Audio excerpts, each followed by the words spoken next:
Well, here I am again. Imagine that.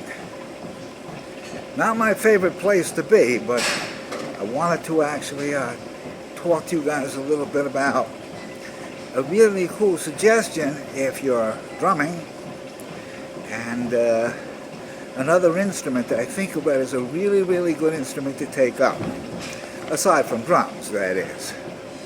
And that's about to get a good, experienced education in keyboard.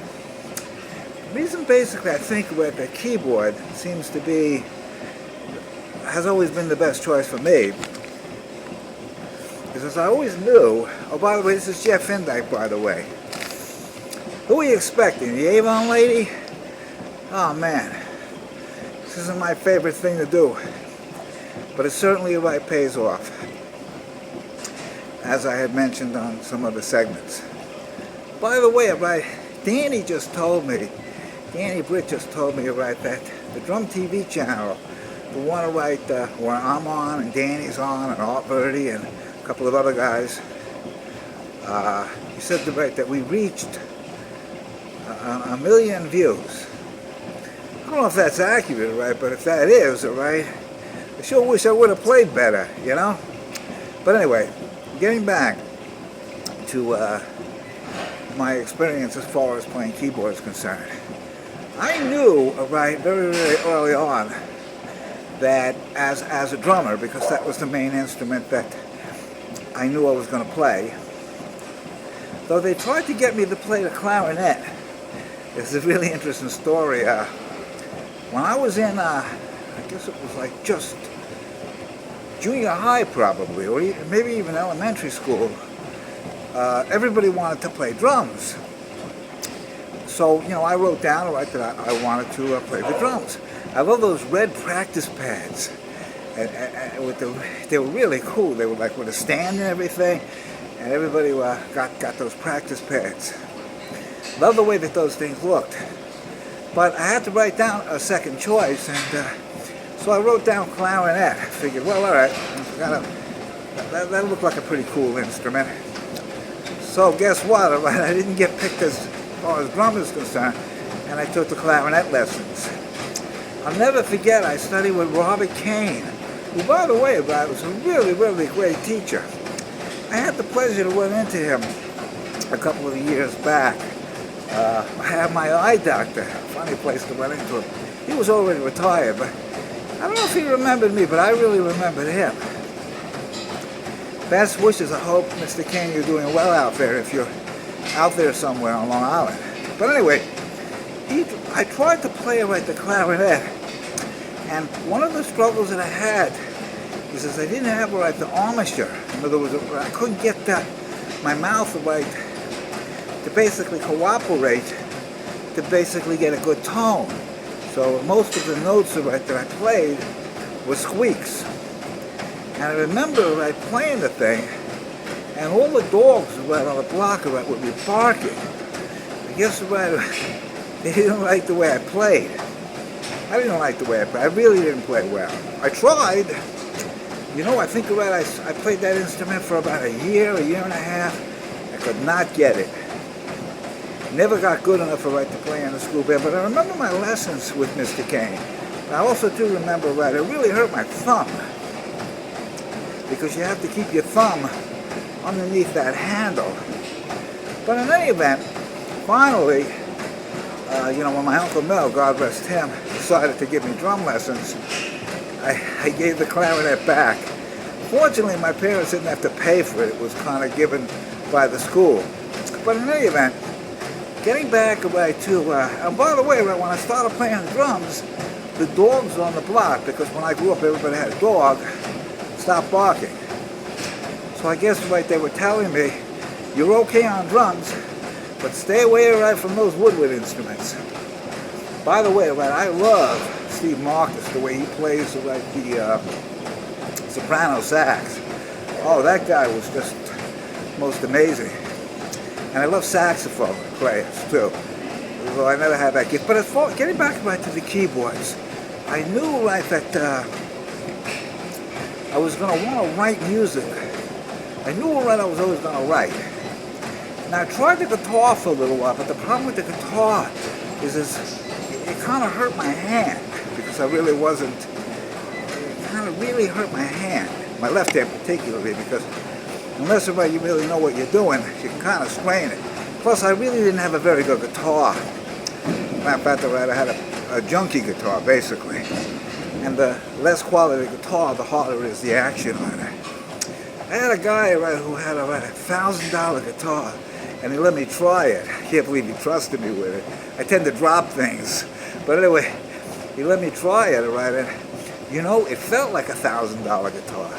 You know, I said, this is $1,000 guitar, I can tell, because the action on it was like so easy to operate. And that's probably what I should have played on. But nevertheless, started playing keyboards. I was playing keyboards as early as my senior year in high school. I remember going into the piano room and just, playing around, doing some scales, doing some chords. I took music theory. Mr. Hutchinson was a really, really good man. He was a really good teacher. And he taught the music theory, so I took that. And in that class, by the way, for those of you youngsters that are in high school, or take music theory, because if you take music theory, you'll understand the structure of scales, the structure of chords, how to construct them, and everything you really need. It's good for a drummer, to know more than just reading straight notation. It's good to know about the chords. It's also good to know about musical terms. Staccato, pizzicato, rubato, ad libitum, all those terms. It's good to know that stuff because you never know when you're going to run into a drum chart and it may have some of these things written there. So in any event, I started playing around on the piano and pretty good. I kind of became pretty proficient. I never became like a soloist, but the reason why I felt that the keyboard was the best bet. Now, of course, I tried to play ballads, I tried to play vibes, but I never had I never had the personality for hitting the notes. I could never get the notes accurate. You guys know, those bars are like less than an inch. Never was able to get them clean. And I think when I started listening to guys at that time, Ray Alexander, that guy was a monster. He's still around. He was really, really great. Then, of course, when I heard Gary Burton, I knew I probably was never going to go into that direction because Gary played with the four mallets. But he played unbelievable. He's unbelievable. So in any event, I kept going with the keys, and then I remember when I went, the first time I went to Nassau Community College, I had to take keyboard, but I dropped out. But I still continued to kind of clown around with the keys. The reason why I think, as far as drumming is concerned, that you guys pursue the keys rather than any other instrument is the motion is like drumming. And when I play the keys, I don't keep my fingers on the keys and let the fingers do the work. I do it more with the wrist.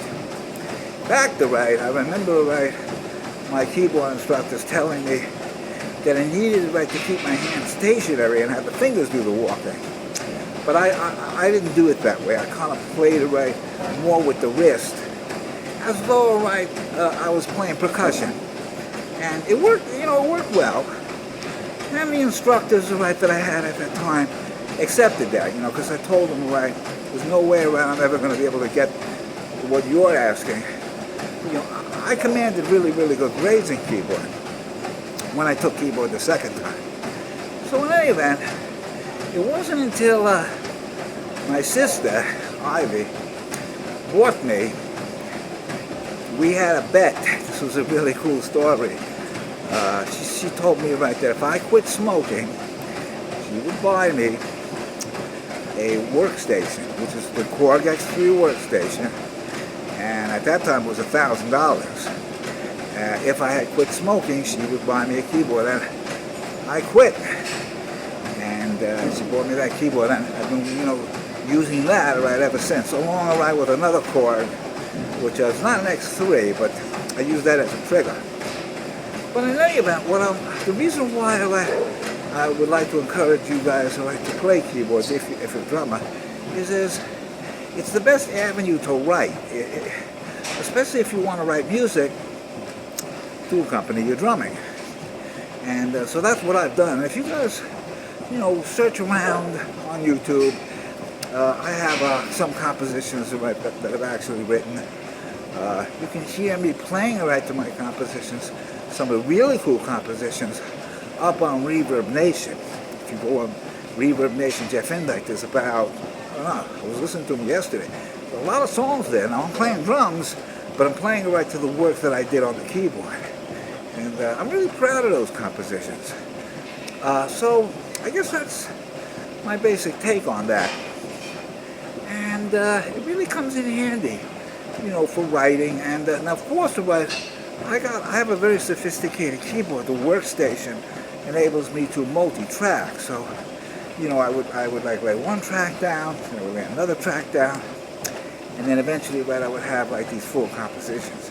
You guys can hear that stuff. But in any event, I think as far as drumming is concerned, keyboard seems to be the best avenue to go into. So I'm recommending that. Hope you guys find this little commentary useful and helpful. And I'm going to talk some more about some other things on another segment. So, get yourself a keyboard. By the way, you can go right over to Sam Ash, or the Guitar Center for that matter. I think Sam Ash, they both have really good selections, but you can find a relatively good workstation today for a couple $100. Yamaha has a couple of things out. There's some good little keyboards out there. Keythird today. Anyway, you get a keyboard and you just start having some fun, and it works well. Who's calling me? Okay, so I'll see you guys on another segment, and hope you got something useful out of this. Peace and love.